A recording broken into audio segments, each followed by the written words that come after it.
खबर आपकी, मुद्दे आपके, हर खबर का आप पर असर, जनगण के मन की बात, सबसे बड़ी टक्कर, आर पार, सिर्फ IBN7 पर। जाकिर के जहरजादे, जी हां, ये वो इस्लामी प्रवचन देने वाला इंसान है जिसकी आवाज, ये कहा जाता है, दुनिया के करोड़ों लोगों तक पहुंचती है। इनका नाम है जाकिर नाइक। वो इंसान जो कहने को तो प्रवचन देता है, लेकिन जिस पर आरोप यह है कि उसके लफ्ज नौजवानों को भड़काकर आतंकवाद के मुहाने पर ले जाके खड़ा कर देते हैं। कहा यह जा रहा है कि बांग्लादेश के ढाका में हुए आतंकी हमले में शामिल आतंकी भी जाकिर नाइक के लफ्जों के दीवाने थे। कहा यह भी जा रहा है कि 2 साल पहले राजस्थान में पकड़े गए इंडियन मुजाहिदीन के आतंकवादी भी जाकिर नाइक के भाषण सुना करते थे। लेकिन IBN7 आज आपको एक और संगीन इल्जाम दिखाएगा। इल्जाम यह कि जाकिर नाइक के पीस टीवी में काम कर रहा था एक खतरनाक आतंकवादी, वो इंसान जिसे 2006 के मुंबई लोकल ब्लास्ट में हुए सीरियल ब्लास्ट का गुनहगार माना जा रहा है। तो क्या जाकिर नाइक ने एक आतंकवादी को पनाह दे रखी थी? यह आरोपी तब से अब तक फरार है। और आपको यह भी बता दें, 2006 में 11 मिनट के अंदर लोकल के अंदर जगह जगह पे हमले किए गए थे और ये पूरे हमले कोऑर्डिनेटेड थे। ये माना जा रहा था कि इसके पीछे बहुत लंबी तैयारी की गई थी और उसके बाद जाकर यह हमला किया गया था। पूरी मुंबई में अफरा तफरी थी। 209 लोग मारे गए थे, 700 से ज्यादा लोग घायल हुए थे। क्या उन्हीं में से एक आतंकवादी को जाकिर नाइक ने पनाह दी थी? देखिए हमारी विशेष पड़ताल, स्पेशल रिपोर्ट, जाकिर के जहरजादे। क्या इस्लाम के नाम पर प्रवचन देने वाला ये इंसान पाल रहा था एक आतंकवादी? क्या उसके पीस टीवी में काम करने वाला एक इंसान शामिल था मुंबई लोकल में 2006 में हुए सीरियल बम ब्लास्ट में? क्या प्रवचन में छिपी कट्टरवादी सोच ही नौजवानों को बरगला रही है, भटका रही है? देखिए, जाकिर नाइक नाम के प्रवचनधारी पर लगता एक संगीन इल्जाम। उसी के साथ काम करने वाले एक इंसान ने खोल दी है जुबान। वो बता रहा है कैसे जाकिर नाइक के हैं 2-2 चेहरे, एक दुनिया के लिए तो एक दफ्तर के लिए।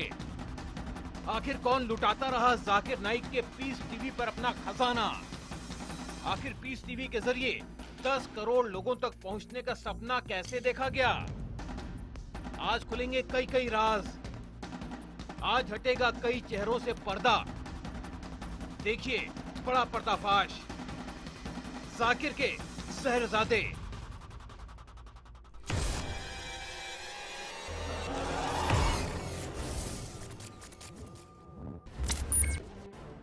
जो इंसान प्रवचन के बदले विष बांटे। अल्लाह उन मुसलमान लड़कियों को कभी माफ नहीं करेगा जो हिंदू लड़कों से शादी करती हैं।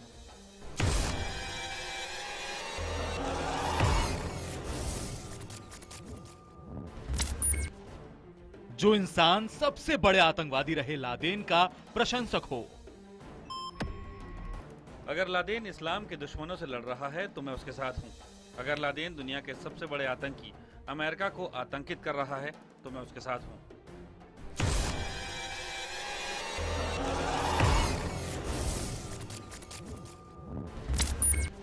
जो इंसानी रिश्तों की बात आने पर बगदादी जैसा खूंखार बन जाए। ये लोग पापी होते हैं, दिमागी तौर पर बीमार होते हैं, सजाए मौत के हकदार हैं।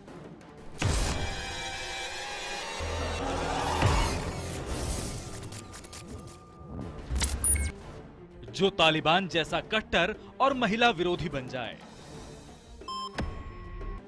लड़कियों को स्कूल भेजना गुनाह है, स्कूल में वो बहक जाती हैं। बीवी अगर बेवफाई करे तो उसे चोट पहुंचाना जायज है।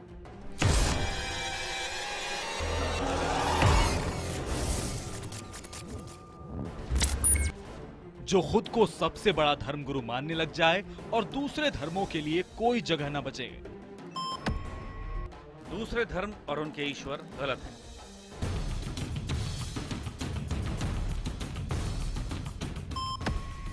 वो इंसान क्या भविष्य के आतंकवादी तैयार कर रहा था? क्या वो इंसान देश के दुश्मनों का पेट भी पाल रहा था? जाकिर नाइक का पीस टीवी का दफ्तर मुंबई में है। आखिर क्यों उसके दफ्तर में काम कर रहा था सीरियल ब्लास्ट का एक आतंकवादी? आखिर क्यों उसके बोल सुन रहे थे आतंकवादी? क्या उसके लफ्ज दे रहे थे खून खराबे का छिपा संदेश?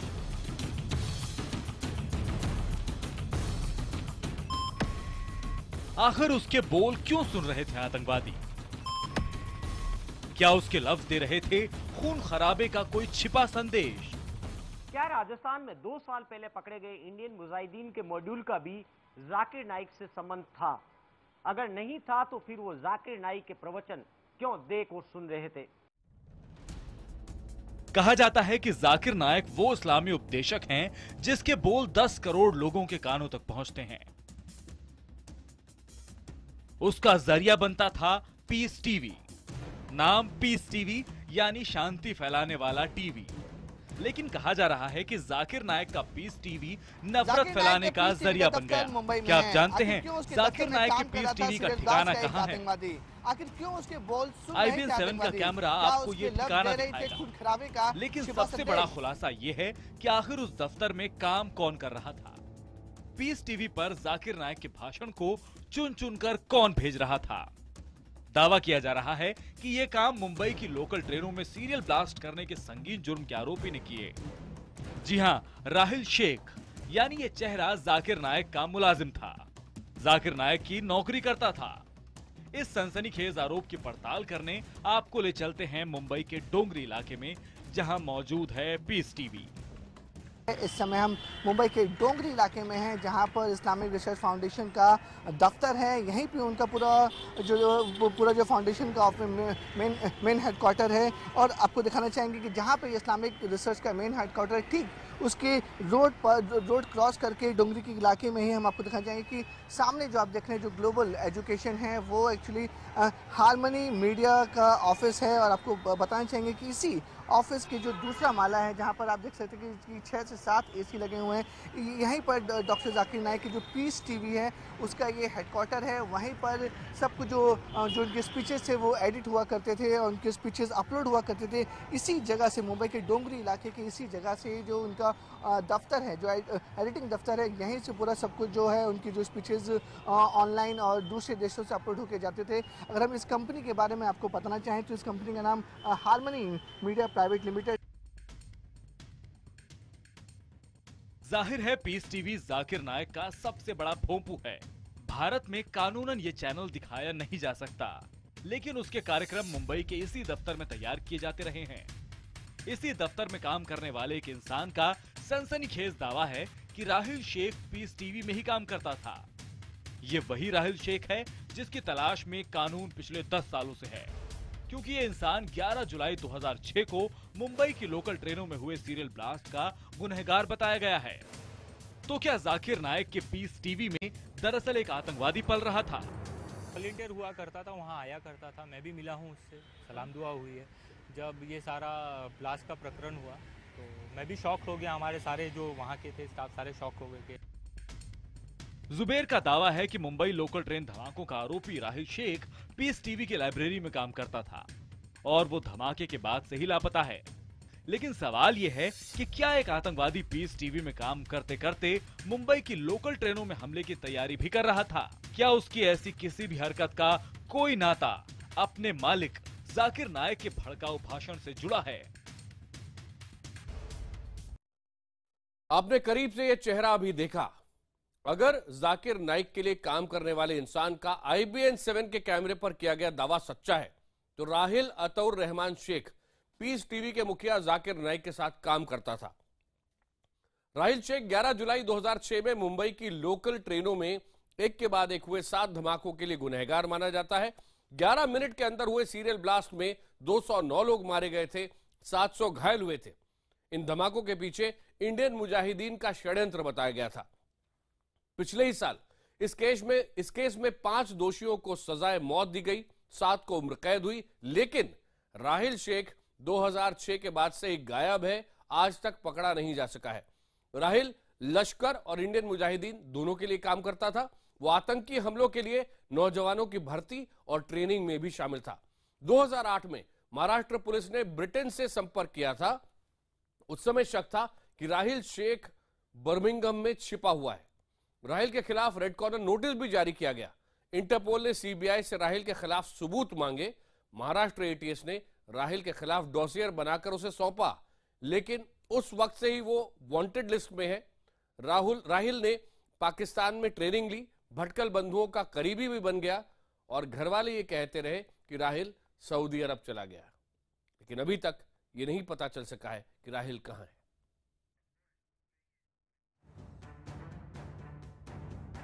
ये तस्वीरें गौर से देखिए। ये है दुनिया भर में देखे जाने वाले जाकिर नायक के भोंपू, पीस टीवी का दिल।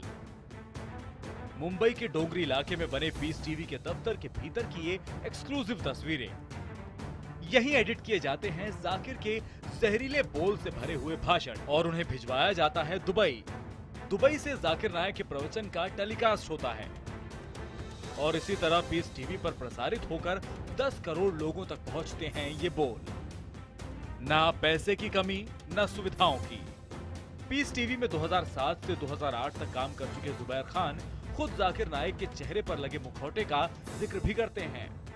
उनका दावा है कि जाकिर नायक का चेहरा दफ्तर में कुछ और दुनिया के लिए कुछ और। मैंने उनकी तरह बदतमीज, बददिमाग और घमंडी इंसान नहीं देखा। यानी जिस तरह लोग केआरके को कहते, केआरके तो पब्लिकली बोलने में वो है, क्या बोलते हैं, बदनाम है।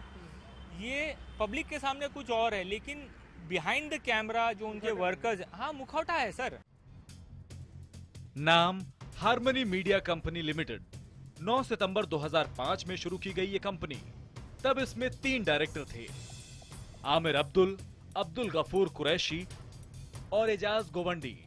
8 महीने बाद ही इस कंपनी में एंट्री होती है जाकिर नायक और उनकी पत्नी फरहत नायक की। दोनों डायरेक्टर बनते हैं। उसी के साथ अब्दुल कुरैशी एजाज ने कंपनी छोड़ दी और मालिकाना हक आ गया जाकिर नायक के पास। लेकिन यहाँ उठ रहे हैं 2 संगीन सवाल। पहला ये कि आखिर पीस टीवी में जाकिर ने जिस इंसान को नौकरी दी, बाद में वो Mumbai local train serial blast का आरोपी निकला, तो क्या उसके बारे में जाकिर नायक को कोई जानकारी या अंदेशा था, या वो सिर्फ गफलत में एक आतंकवादी को पाल रहे थे? कोई उन पे आरोप नहीं है that he is actually promoting terrorism. ऐसा कोई आरोप कोई कोर्ट में भी नहीं है, ना कोई एजेंसी ने उन पर लगाया। ये जो है सिर्फ प्रेस में रिपोर्ट्स आ रहे हैं, जो उनके जो स्पीचेस को, उनके जो लेक्चर्स है, उनके जो राइटिंग्स है, इनको जो है आउट ऑफ कॉन्टेक्स्ट कोट किया जा रहा है और ये कोट करके लोगों के सामने रखा जा रहा है। उस वजह से ऐसा लग रहा है कि he is hurting the sentiments of other religions और he is indirectly supporting terrorism. 2006 के मुंबई लोकल ट्रेन धमाके का आरोपी राहिल शेख जाकिर नायक की पीस टीवी में काम करता था। तभी से एटीएस के रडार पर जाकिर नायक है। एटीएस सूत्रों का मानना है कि ढाका आतंकी हमले के बाद इंडियन मुजाहिदीन के भी कुछ आतंकी ऐसे हैं जो जाकिर नायक की स्पीचों से प्रभावित थे। हालांकि इस पूरे मामले में जाकिर के वकील का साफ तौर पर कहना है कि उनके ऊपर लगे आरोप सरासर बेबुनियाद और गलत हैं। जल्दी इस मामले में जाकिर नायक अपना पक्ष रखेंगे। दूसरा सवाल ये कि आखिर पीस टीवी के पास पैसा कहां से आ रहा था। IBN 7 को ये जानकारी मिली है कि जाकिर नायक के एनजीओ को मिले भारी भरकम पैसे का एक बड़ा हिस्सा पीस टीवी में लगाया गया था। नायक के इस्लामिक रिसर्च फाउंडेशन को 2008 से 2015 के दौरान 87 लाख यूरो का दान मिला। इसमें से 78 लाख यूरो अकेले पीस टीवी पर खर्च कर दिए गए। जांच में पता चला है कि एनजीओ के नाम पर जुटाई गई दान की ये रकम का ये हिस्सा बड़ी सफाई से पीस टीवी की ओर मोड़ दिया गया।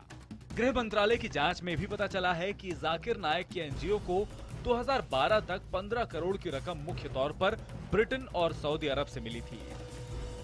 माना जा रहा है कि जाकिर नायक के संगठन पर विदेशी मुद्रा अधिनियम के उल्लंघन का केस बन सकता है। बहरहाल जाकिर नायक पर लगे आरोपों की जांच मुंबई पुलिस की स्पेशल टीम कर रही है। जल्द ही रिपोर्ट सरकार को सौंपी जाएगी। जाकिर नायक के भाषणों की जांच भी जारी है, जिनके बारे में कहा जा रहा है कि इस भाषण ने ढाका के आतंकवादियों को प्रेरित किया। इस बीच जाकिर नायक के नए खैरख्वाह भी पैदा हो गए हैं। अपने भाषणों के चलते चर्चा में रहने वाले असदुद्दीन ओवैसी की पार्टी ने बयान जारी कर जाकिर नायक के मीडिया ट्रायल पर नाराजगी जाहिर की। हम जाकिर नायक के मीडिया ट्रायल की निंदा करते हैं। वो तुलात्मक धार्मिक अध्ययन के विद्वान हैं। AIM देश के कानून और नियमों का पालन करती है और जब तक कोर्ट किसी को विधिवत दोषी न ठहराए उसे गुनहगार बताना गलत है। भारतीय संविधान के मुताबिक हर शख्स को अपने धर्म के पालन और अभिव्यक्ति की स्वतंत्रता का अधिकार है। कोई भी व्यक्ति किसी को दुखी और धार्मिक भावनाओं को आहत किए बगैर अपने मजहब का पालन और प्रचार प्रसार कर सकता है। अगर इसी तरह का अगर माहौल चलता रहा तो आप इस मुल्क के पूरी अदालतें बंद कर दीजिएगा। इन्वेस्टिगेटिंग एजेंसीज तय करेंगी कि ये आतंकी है और उसके बाद टेलीविजन स्टूडियो के अंदर बैठे हुए जितने भी ज्ञानी लोग हैं वो अपना फरमान जारी कर देंगे कि साहब ये है, फिर कोई कार्रवाई की लीगल प्रोसेस की जरूरत ही नहीं है। Very strong preacher of Islamic principle, he gone making lectures in different part of the world. So because of that, there may be some enmity against him. So this kind of activities, this kind of hunting the people, innocent people, and branding them as terrorists, nobody can agree to that. Zakir नायक कभी भी, मैं फिर कह रहा हूँ कि terrorism को बढ़ावा देने का कोई काम ऐसा मेरे जानने में उन्होंने आज तक नहीं किया, ना कर सकते। कि मैं उनके परिवार को जानता हूँ, उनको जानता हूँ। जो एक आदमी अच्छा काम कर रहा है, वो आदमी ऐसे कैसे काम कर सकता है। वहीं कांग्रेस और बीजेपी भी जाकिर नायक पर भिड़े पड़े हैं। चाहे जाकिर नायक हो, चाहे जो भी धर्म के लोग अपनी बातें करते हैं, वो आपस में किसी के खिलाफ द्वेष या हिंसा थोड़ी आप प्रोत्साहित करेंगे। लेकिन जब आप एक तरीके के धर्म की बात करते हैं, सिर्फ उसी धर्म को सही कहते हैं, उसके विचारों को सही कहते हैं, चाहे वो सावरकर का हिंदुत्व हो, चाहे इन लोगों की बातचीत हो, तो हर रूप में आप लोगों में कट्टरवाद, कट्टर भावना जो है उसको प्रमोट करते हैं। जाकिर नायक घबरा क्यों रहे हैं? वापस क्यों नहीं आना चाहते हैं? ऐसी कौन सी चीज उन्होंने किया है जिससे उनको डर लग रहा है कि वो वापस आए? लखनऊ में बीजेपी अल्पसंख्यक मोर्चा ने जाकिर नायक का पुतला भी फूंका। जाहिर है जाकिर नायक का मुद्दा सियासत का सबब बन रहा है, लेकिन सवाल यही है, आखिर जाकिर नायक कानून से आंख में चौली क्यों खेल रहा है? वो भारत कब आएगा? और उसका दामन अगर इतना ही पाक साफ है तो वीडियो कॉन्फ्रेंसिंग के जरिए वो अपनी सफाई क्यों देने की तैयारी में है? जयपुर से भवानी, लखनऊ से उत्कर्ष और मुंबई से विवेक गुप्ता के साथ ब्यूरो रिपोर्ट IPN 7।